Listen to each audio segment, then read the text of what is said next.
सिवान लोकसभा चुनाव में data scientist प्रकाश मणि तिवारी निर्दलीय प्रत्याशी के रूप में अपनी ताल ठोक दी है।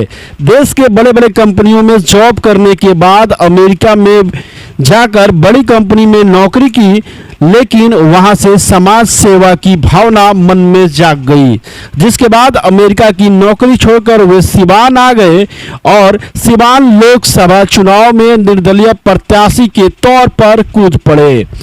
प्रकाश मणि तिवारी, जी हां, सिवान जिला के दरौली के रहने वाले प्रकाश मणि तिवारी अमेरिका में जॉब करते थे, लेकिन सिवान के लोगों के लिए, समाज की सेवा करने के लिए वे अमेरिका की बड़ी कंपनी की लाखों रुपए सैलरी की जॉब छोड़कर सिवान आ गए और अब वे निर्दलीय प्रत्याशी के तौर पर सिवान लोकसभा चुनाव में अपनी ताल ठोक दी है। आज उन्होंने मीडिया से बातचीत करते हुए कहा कि वे निर्दलीय प्रत्याशी के तौर पर चुनावी मैदान में उतर रहे हैं, लोगों का उन्हें जन समर्थन भी मिल रहा है।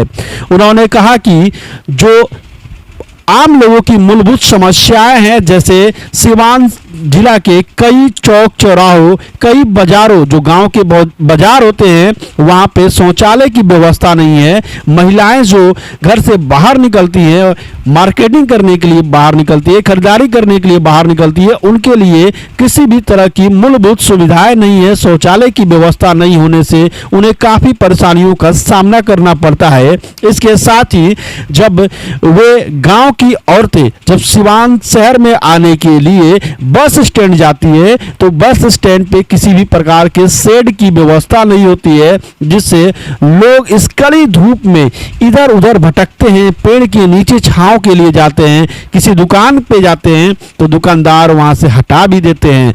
ये सारी मूलभूत सुविधाएं सिवान में नहीं है। इसके साथ ही उन्होंने कहा कि नशा मुक्त सिवान बनाना उनका अहम लक्ष्य है। प्रकाश मणि तिवारी ने कहा कि सिवान के अधिकतर युवा अब नशा की लत में डूबे जा रहे हैं, तो ऐसे युवाओं को नशा मुक्त सिवान बनाना ही उनका अहम लक्ष्य है। आइए आपको सुनाते हैं डेटा साइंटिस्ट प्रकाश मणि तिवारी ने प्रेस कॉन्फ्रेंस के दौरान क्या कुछ कहा है। आप सभी को धन्यवाद और सभी दर्शकों को मेरा नमन। इससे पहले कि मैं मुद्दे की बात करूं, मैं इस प्रेस कॉन्फ्रेंस के माध्यम से कुछ मैसेज देना चाहूंगा और जनता जनार्दन से कुछ रिक्वेस्ट करना चाहता हूं। इसलिए मैंने आज इस प्रेस कॉन्फ्रेंस का आयोजन रखा है। देखिए, जैसे आप लोगों को पता है कि लोकसभा चुनाव देश का सबसे बड़ा चुनाव होता है, जिसमें कि हम आप जैसे लोगों के लिए सोचना बहुत दूर की चीज है। लड़ना तो छोड़िए, सोचना ही बहुत बड़ी चीज होती है, जिसमें आपके सामने आपका भाई, आपका बेटा प्रकाश मणि तिवारी इस लोकसभा चुनाव की तैयारी पिछले 2.5-3 वर्षों से कर रहा है और गांव-गांव अकेले घूम के, जहां पे लोग काफिले के साथ एक टीम लेके घूमते हैं, वहां मैं अकेले घूम के आप लोगों से मिला हूं। इतना बड़ा क्षेत्र है, शायद कुछ लोगों से मैं नहीं मिल पाया हूं, अभी कोशिश कर रहा हूं कि मैक्सिमम लोगों से मैं मिलूं। तो देखिए, इसमें इस चुनाव में लोग बाहुबल, धनबल सब कुछ का प्रयोग करते हैं। ना तो मैं बाहुबली हूं, ना मेरे पास कुबेर का खजाना है। मैं आप जैसे परिवार का ही एक लड़का हूं, जो अपने दम पे, अपने बल पे, अपने पढ़ाई के बदौलत देश विदेश रहा, इंडिया के अच्छे अच्छे कंपनीज में काम किए।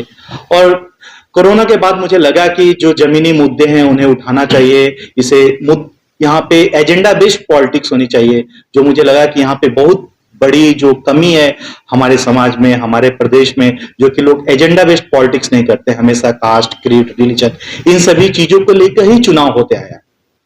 तो मैं यहाँ पे जो जमीनी मुद्दे हैं, जिसकी वजह से हमारा समाज, हमारा प्रदेश या कहीं हमारा जिला आने वाले समय में बहुत ही गंभीर तरह से प्रभावित होने वाला या हो रहा है, उन सभी मुद्दों को लेके मैं चल रहा हूं। जैसे कि नशा मुक्त हो गया, एक ऐसा है, जो मैं नशा की बात करता हूं तो मैं स्माइक, गांजा, ऐसे मतलब नशे की बात करता हूं, सूखा नशा, मैं शराब वराब की बात नहीं कर रहा हूं, जिसके गिरफ्त में आज के डेट में 14-15 साल से लेकर 25-26 साल के बच्चे तक है, जो कि एक बहुत ही बड़ी आबादी है। सबसे ज्यादा पोटेंशियल, सबसे ज्यादा एनर्जेटिक जो बच्चे इसी एज ग्रुप में है, वो कहीं ना कहीं बर्बाद हो रहे हैं। इसका असर आने वाले 5 से 10 साल में आपको देखने को मिल जाएगा। तो आप चुनाव ही क्यों लड़ना चाहते हैं? आप बहुत कमाने के लिए पैसा चुनाव के लिए बहुत आपके पास जॉब है, बहुत बड़ी कंपनी में जॉब, फिर चुनावी क्षेत्र में लड़ाई क्यों लड़ना चाह रहे हैं? हम ये मुद्दा क्यों? नहीं, आपका क्वेश्चन ही पहले गलत है कि कमाने के लिए ये सब हटा दीजिए।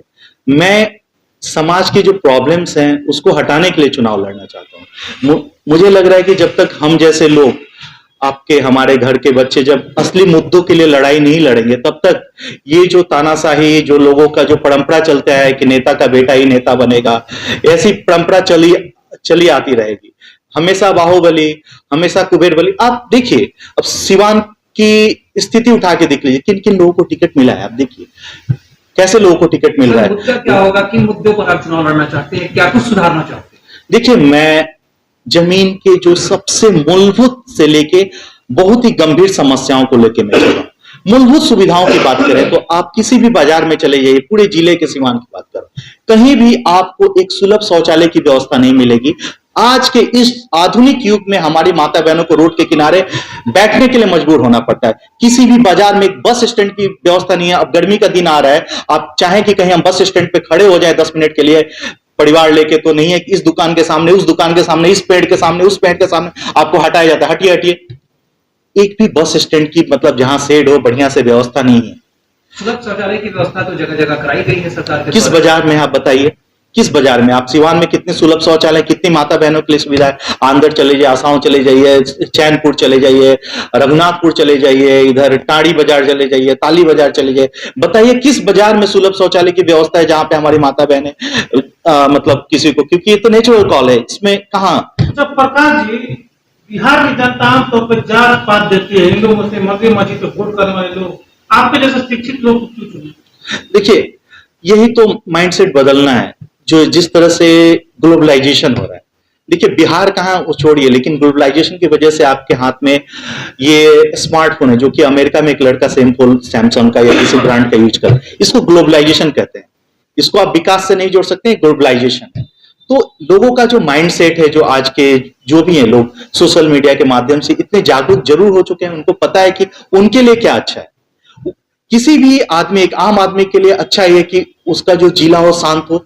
जब वो निकले रोड पे तो बेखौफ निकले, ना उसे गोली लगेगी ना रोड एक्सीडेंट में मरेगा। नहीं, आपको लगता है कि आप लोगों के दिमाग से जात पात निकाल देंगे, लोग आपको चुनेगा? देखिए, ये तो बदल रहा है, बदलते समय का आगाज है कि मेरे जैसा लड़का हिम्मत करके सामने आया है। ये तो बदलाव दिख ही रहा क्या है। लगता है जो आप पहले से चला आ रहा है परंपरा, जैसे कहा कि माइंडसेट लोगों का है, वो आप अकेले अपने दम पे बदल देंगे? देखिए, शुरुआत तो किसी ना किसी को अकेले ही करनी पड़ती है, और मैं नहीं कहूंगा कि मैं ही अकेले हूं। आप जैसे युवा भी इस सोच, सोशल मीडिया पे देखिए, आप जैसे युवा भी इसी सोच को लेके चलते हैं कि एक अच्छा पढ़ा लिखा ऐसा प्रतिनिधि आए कि जो सांसद भवन में जाके कुछ बोल सके, हमारी असली समस्याओं को जाके उठा सके। एक सांसद चाहे तो आपके जिले की रूपरेखा, पूरी तस्वीर बदल सकता है। तो हम लोग ऐसे, आज तक दुर्भाग्य रहा है हमारे जिले का कि हम ऐसे लोगों को चुन के भेजते रहे कि जो कि सांसद भवन में जाके आस्था गवाने। चुनाव होते हैं उसमें दर्जनों प्रत्याशी करते हैं, लेकिन जीत की बात की जाए तो जो किसी दल से होते हैं, इसमें स्टार प्रचारक होते हैं, पूरा दमखम लगाया जाता है, वैसे लोग जीतते हैं। आपको क्या लगता है कि अकेले आप निर्दलीय प्रत्याशी के तौर पे आप जीत दर्ज कर लेंगे? देखिए, ये तो हमारे संविधान की खूबसूरती है कि दर्जनों प्रत्याशी उतरते हैं, ये होना भी चाहिए।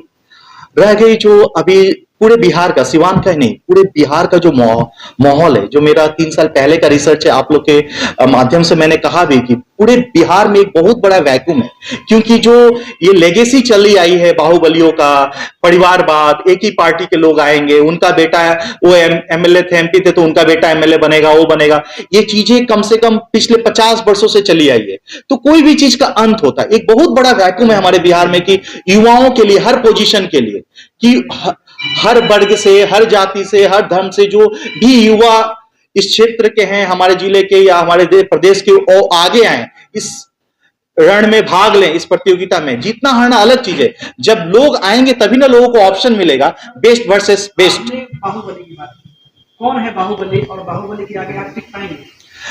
देखिए, टिकना ना टिकना तो अलग बात है। मैं तो टिका हुआ हूं, इसलिए आज प्रेस कॉन्फ्रेंस कर रहा हूं आपके सामने। नहीं टिका रहता तो मैं कहां से। किसको बाहुबली मानते हैं? बाहुबली है सिवान में, बड़े बड़े लोग हैं जो बाहुबली चुनाव लड़ते हैं। नहीं, मैं बाहुबली एक कॉमन वर्ड यूज किया, जो हमारे बिहार की या पूरे प्रदेश की जो स्थिति रही है।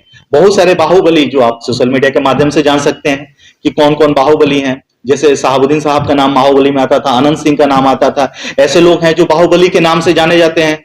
लेकिन अब तो सांसद शहाबुद्दीन रहे नहीं, तो फिर अब बाहुबली का क्या मतलब? नहीं, मैं उनका स्पेसिफिक तो नाम नहीं लिया, पूछे तो मैं एग्जाम्पल दिया। एक सवाल है कि जब चुनाव आता है, आपने कहा कि 2.5-3 वर्षों से लोगों के बीच में, इसके पहले आप कहा थे, और सवाल है कि जो भी चुनावी मैदान में उतरे वो लोग लगातार राजनीतिक क्षेत्र से सामाजिक कार्य में रहे हैं, तो फिर जनता आप पे कैसे भरोसा कर ले कि आप 2.5 साल में आए और जनता आप पे भरोसा कर ले? जी, बहुत सही क्वेश्चन है। 2.5 साल से नहीं, लोग विगत 10-15 साल से। आपने बताया कि 2.5 वर्षों से मैं लगाऊं, मुझे जब लगा कि मुझे आना चाहिए, अरे मेरे बाप दादा तो कोई MP MLA या मंत्री तो थे नहीं, मुझे जब लगा, मेरी जब उतनी हैसियत हुई कि मैं आ सकता हूं तो मैं आया हूं। रह गई बात, लोग इतने ही नहीं, 10-15 साल से रहे, लोग 10-10 साल तक यहाँ पे MP भी रहे हैं, 5 साल रहे लोग रहे हैं, लेकिन हम MP चुनते क्यों हैं, ये भी तो फैक्ट होना चाहिए। और जो प्रत्याशी हैं जिनके कई मामले दर्ज हैं, उनकी पत्नियां चुनाव लड़ रही है, क्या उसके बारे में आप जनता को कुछ बताएंगे या सिर्फ आप इशारों में बोलेंगे? नहीं नहीं, ये तो दुर्भाग्य है सिवान का या हमारे जिले का कि वैसे प्रत्याशी को भी चांस दिया जा रहा है जो कुछ बोल ही नहीं सके। ऐसे गूंगे प्रत्याशी को हम क्यों भेजेंगे? मैं तो खुल को विरोध करता हूं। अरे कंपटीशन, जो जाके संसद भवन में बोलते ही नहीं है, जो कुछ बोले ही नहीं कैमरा के सामने, कौन है प्रत्याशी? जो भी प्रत्याशी मतलब आपके जिले से जीत गए हैं पहले या अभी, जो भी आप देख लीजिए। कविता सिंह इसके पहले सांसद थी, ओम प्रकाश यादव थे, मोहम्मद शाहरुद्दीन, क्या ये लोग उनके प्रत्याशी थे? नहीं, गूंगे का मतलब आपने कहा कि जी, गूंगे वो जो जीत के पहले हाँ, गए हैं, जो गूंगे संसद भवन में आपके मूलभूत चीजों को लेके लड़े नहीं, चिल्लाए नहीं, उसको धारणा प्रदर्शन नहीं करे, आपकी जो जरूरत है उसके लिए हक नहीं मांगे, आपकी जिले के लिए यूनिवर्सिटी नहीं मांगे। कैसे कर सकते हैं? पूर्व सांसद मोहम्मद शहाबुद्दीन के नाम विकास पुरुष का लक़ब आया है पूरे हिंदुस्तान में। अगर 3 सांसदों को चुना गया है तो उसमें सांसद शहाबुद्दीन रहे हैं, तो फिर कैसे आप कह सकते हैं कि वो गूंगे थे और वो जो चुन के गए थे इसके पहले उन्होंने कोई काम नहीं किया, विकास नहीं किया? नहीं, मैं ये जो रेफरेंस आपको देता हूं, अगर आपको मेरी बात झूठ लग रही है तो आप 20 से 25 साल का लोकसभा टीवी उठाइए और आप मुझे कोई भी क्लिप लेकर आके दिखाइए कि जो आपके जिले के बारे में कोई भी सांसद हो जाके ओपनली डिस्कशन किया, क्लिप सामने आया है, कई क्लिप हम लोगों ने चलाया है मुद्दों पे उठा के, जो मुद्दों पे जैसे दूसरे लोग, संसद में तो बिना मुद्दे के कुछ सवाल ही नहीं होता। समस्याएं छोटी मोटी समस्या, लेकिन जिस तरह एक सांसद प्रतिनिधि को लड़ना चाहिए। देखिए, मैं किसी व्यक्ति विशेष तिवारी ही अपने आप को बेस्ट प्रत्याशी नहीं, ऐसा नहीं है। हमारे जिले में एक से बढ़कर एक युवा है। एक मिनट, मेरा क्वेश्चन थोड़ा कंप्लीट करिए। मेरा कहने का मतलब यह है कि हमारे जिले में यूनिवर्सिटी होनी चाहिए, हमारे जिले में कल कारखाने होने चाहिए। मैं इन सब चीजों की मांग कर रहा है। हमारे जिले से सबसे ज्यादा लोग पलायन करते हैं गुजरात, बैंगलोर, ट्रेनों की संख्या बढ़नी चाहिए।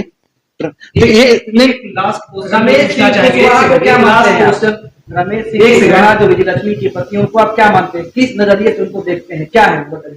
देखिए, वो तो कुछ है ही नहीं ना, वो अभी उनको तो टिकट मिला नहीं है, मिला है उनको विजयलक्ष्मी जी को। तो उन जो है आपको पता है, वो IPF के नेता रहे हैं। क्या मानते हैं?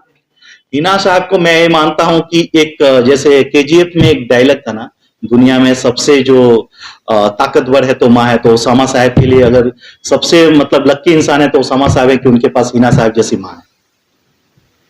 तो चलते एक लास्ट क्वेश्चन पूछना चाहेंगे, क्योंकि इलेक्शन के दौर में बहुत सारे ऐसे लोग भी आ जाते हैं जो अपने नेम फेम के लिए नॉमिनेशन करते हैं, उनका कुछ भी नहीं होता है, सिर्फ और सिर्फ ख्याति पाना चाहते हैं। क्या आपका भी नाम उन्हीं लोगों में दर्ज हो जाएगा या वाकई में कोई बदलाव? अगर वैसा रहता तो शायद मैं नॉमिनेशन के बाद आपसे मिलता। पिछले 1 साल से आप मेरा इंटरव्यू नहीं लेते रहते, राइट? लास्ट क्वेश्चन है, क्या लगता है कि बीच में आपका चर्चा हो कि आप डमी कैंडिडेट है, ऐसा भी चर्चा सिवान में हो सकता है, तो आप उसको क्या मानेंगे?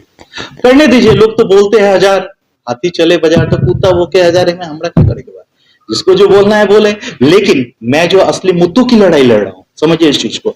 मैं हर उस चीज को विरोध करूंगा जो हमारे जिले के लिए अच्छा नहीं है। मैं नहीं कह रहा हूं कि मैं बेस्ट हूं, मैं कहता हूं कि बेस्ट कैंडिडेट जो भी युवा हैं वो आए सामने, क्योंकि मैं चाहता हूं कि जो तुलना हो तो बेस्ट वर्सेस बेस्ट हो। आखिरी सवाल है, जनता पे भरोसा, एक सवाल आपसे कि आप 2.5-3 साल से प्रयास कर रहे हैं, हो सकता है आपको हार का भी सामना करना पड़े जी, हो सकता है। ऐसी परिस्थिति में क्या लगातार आप जनता के बीच लगे रहेंगे इस निश्चय के साथ, तो वापस अमेरिका चले जाएंगे? नहीं, ऐसा नहीं है।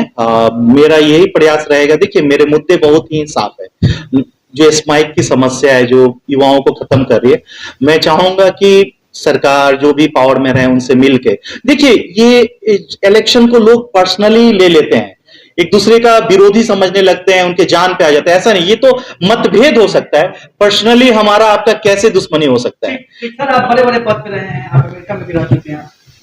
अमेरिका से स्पेसिफिक चुनाव लड़ने, यहाँ के लोगों की परेशानियों को लेकर के मतलब चुनाव लड़ रहे हैं कि ताकि लोगों की परेशानी खत्म। ये तो आपको जग जाहिर है। अभी मेरा लड़का न्यूयॉर्क में पढ़ाई कर रहा होता अगर मैं 3 साल से पहले अमेरिका चला गया रहता। और कोई भी ऐसा इंसान नहीं है कि जो अमेरिका की अपॉर्चुनिटी छोड़ के इस सिवान के गांव-गांव में अपने खुद ड्राइव आपने करके। एक सवाल का जवाब नहीं दिया बोलिए। कि अगर चुनाव में संभवतः आपकी हार होती है, ऐसी स्थिति में क्या आप अमेरिका वापस लौट जाएंगे या फिर सिवान में रहकर लोगों की सेवा करेंगे और अगले चुनाव के लिए प्रयास करेंगे? तो नहीं, वो तो प्रयास रहेगा। जब आ गए हैं तो इस फील्ड में तो रहेंगे। अमेरिका नहीं जाएंगे। अमेरिका नहीं जाएंगे। ठीक है, नाम पूरा डिटेल से बता दीजिए। हो गया